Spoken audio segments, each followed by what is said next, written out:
What's good, YouTube? It's your boy Boy V back with another video. Are y'all doing good today? I am.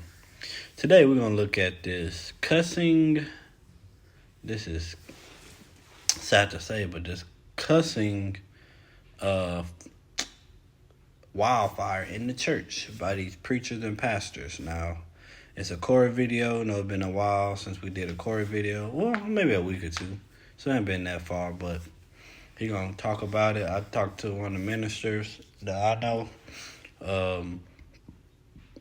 And he was like, a lot of them do it because the shock factor, getting views and want to be, get viral on social media. And I agree with that because this was not a thing. Preachers, pastor cussing in the pulpit in their sermons. It's sad to see, man, the gospel is good enough to preach. You don't got to do all this extra. You don't got to do all the thoracics. I think that's what it's called. Thoracics. But you got to do all this stuff. The gospel speaks for itself. The gospel convict on its own. And the gospel is truth enough for people to understand, to listen to, and to allow to penetrate their heart. So you don't gotta do all the extra stuff like these pastors been doing over these years. So I want to see what Corey got to say about it. Y'all have been on the comment section what y'all think about these pastors cussing and preachers cussing in the pulpit and in their sermons. Do y'all think it's weird? I think it's cringe. Like, come on, bro. Y'all don't do all that. Just preach the word. But a lot of these preaching and pastors ain't God called, and they ain't using the word. They ain't preaching the word like they supposed to. So let's get into the video. You say something, you bring up something, and then what happens? You see more of what you just brought. It's kind of like when you buy a new car. You buy a new car, you get a car, and then next thing you know, you see a whole bunch of other cars look just like the car you just bought. You cover a topic, and then next thing you know, you see a whole bunch of other examples that come before you that are exactly like the topic you just covered. I don't know what it is about preachers, people who get the mic and just want to just be vulgar or just say whatever. Maybe it's not vulgar, but certainly inappropriate. I do have a reason as to why I think this is happening. Y'all young folks will sit out there and try to act like, oh, he's saying it too rough, but as soon as you leave this church, you going at a piece of ass. Whoa. I don't know who this old brother is. I don't know who he is. That's wild. He's confident in what he's saying, though. He's confident, and he's in a small church, and he's got a message. You are going to pick up on a certain theme of his sermon. Thing gap. Then you want me to come up in church, and I'm talking about don't let your ass lead you. You ain't being led by the Spirit if you fornicating. You being led by ass. Anybody? Wow. Okay, this is funny. This is silly. This is really silly. It's an epidemic of this thing that's happening. I don't know why. I think I do know why. I believe I do know why. I'll tell you in a second. Anybody ever been led by ass besides me? I done been led by ass. He's telling himself. Anybody ever been besides me? I've been led by it. Oh, okay. Wow.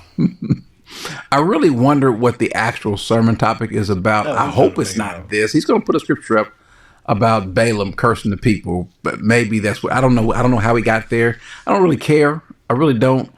But what you're doing, he's trying to, I'll tell you why in a second. Let me just let him finish. We've all made mistakes like that. We thought it was God, but it was our ass. I'm saying it so these babies don't be led by ass. Hold on, Josh, stay right there. Have you ever been led by ass? Yes. This is my son. Don't answer that, Josh. Don't answer that, Josh. Please don't. Don't do on it, Facebook, he deal with the younger generation. Have you ever been led by, but you supposed to be the pastor? Yeah, he's the pastor's son. Why every time you turn on something, you're going to see some preacher out there doing that? Well, here's the reason why. It's because that's his personality. Now, it's okay to have your personality when you preach. It's okay. That part is fine. If you're a more fiery person, fine. If you're more reserved, fine. There's preferences is your preference. There's no, we can't say what preference is right. But remember, when you're before the people, whatever you do, whatever you eat, whatever you drink, whatever you do it all to the glory of God, and give no offense.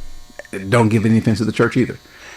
Somebody might be offended, but that should not be your aim. So you should be wise not to do so. But here's what I think. I think that too many people are just trying to be like the world. What James says, you adulterers do not know that friendship with the world is hostility with God. But Corey, how is that being friends with the world? Because when you want to kind of speak the world's lingo, because maybe in what he's doing is he's telling on himself. In his circle and in his regular conversation, these are the words that are coming out now. And I'm pretty sure in his mind, he's knowing that I can't say certain words, but this word made the cut. And this speech, this diatribe that he's on, it made the cut, which makes you wonder, what did he say? Yeah, you know what? I can't go that far. I can't say this. That's a bridge too far. This wasn't, because he's worldly. Something internally is there. Now, I'm not saying the man is unsaved. It's not what I'm saying. What I'm saying is he's showing that he's not qualified to be up there, possibly, more than likely, because you don't know how to handle your speech before the people. There's somebody, he's old enough to know that kind of speech is really off limits, especially in church. But really, it's not even about being in church. It's about just period.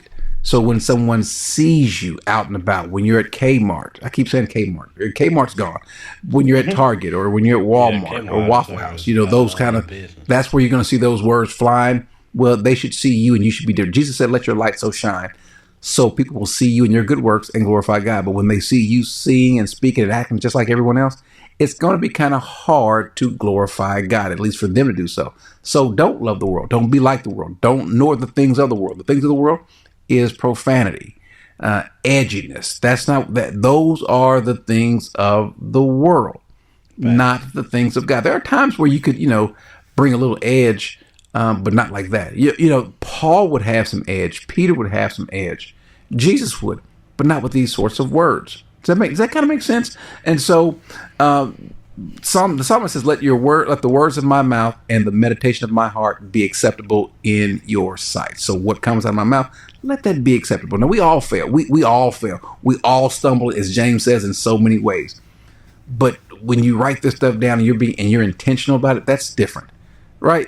James even says, if anyone thinks he himself to be religious and yet does not bridle his tongue, but deceive his own heart, this man's religion is worthless. This is what James is saying. That sort of religion, that sort of practice, that way you do things, that's worthless. It is. Now, not my words, his words, but I agree. You don't have to. You don't have to say those words. You just want to be edgy. And maybe you'll go viral. Maybe you'll go viral for the wrong reasons. You don't want to go viral in heaven for the wrong reasons. You don't want God, I got to deal with you. That's not what you want to do. Just, again, all you have to do is just give the word. And you can give it with your own personality. You can, put a slant on it, use an analogy. But you don't have to do things that you know are going to offend. And if you don't know they're going to offend, then something's wrong. And I think what's happening is people are saying, it's okay. Because in this world, it's okay to let my flesh out. It's okay to let my hair down, and it's okay to do things, that the world wouldn't necessarily condemn. And I know a lot of the members in my church are cool with this, because by the way, if your church is okay with this, then that shows your leadership or lack thereof, since they're not given an example of how to be holy. Remember, Peter says, be holy in all that you do, including your behavior, as the Lord called you to be, because he himself is holy. That's not being holy at all. So remember this when you want to get up and speak. And this isn't just for that preacher. No, this is for you also. This is for all of us. When you get up and you start saying things, and sometimes you can kind of let your emotions take over and you start saying some things. But I hope you don't plan to say things to be edgy. No, there's this culture now that says that we want to crash out. We want to say things. We want to snap back, clap back at people and say things in a certain way. No. Take some time to think about what you're going to say. I understand that in the heat of the moment, some things might come out. But this is why you want to guard your heart. Because if you guard your heart, then in the heat of the moment, what's in your heart is going to come out. And so if in your heart is wholesome words, godly words, that's what's going to come out. If what's in your heart is a a uh, a dislike, a disdain for certain words, those words won't come out. But if what's in your heart is those words that you say all along anyway when no one's around, then people are going to see your heart. Your heart is going to be laid bare before the people because it's falling out of your mouth. In this case, not falling, it's being spewed out of your mouth like this person is. And he might think that there's nothing wrong with saying that word. That word is not a curse word. That word is a profane word. It's an unwholesome word. It's not an edifying word. Especially when he using it. So, and it gives the wrong connotation. You can say, does the Bible cover some of these same topics? It does. Why not just use the language that it uses, especially when you know that it's going to be a little bit racy, a little bit edgy. Just be smart. There's a novel print concept. Just be smart. Be smart. Be smart when it comes to those sorts of things. Amen. Some people are just looking for a shock factor. That's all. Like, it's sad, but a lot of people are chasing fame and viral moments and clips and views and stuff like that. So I just say be careful of these type of pastors. Leave that church, go somewhere else, because they don't care about someone being saved. They most likely don't care about leading people in the right direction. So I just say bless their hearts and just can pray for them, because oh boy, it's terrible. But y'all let me know in the comment section what y'all think of this. Cussing pastors, preachers nowadays getting out of hand, and I think they doing it on purpose, because he kept saying that, like, sir, do you know what you're saying is not good? Like, come on, man, what you doing? But I digress. But y'all let me know in the comment section. God, Jesus, and Holy Spirit love you. We out. Peace. Oh, hit that like, share, and subscribe button. All right.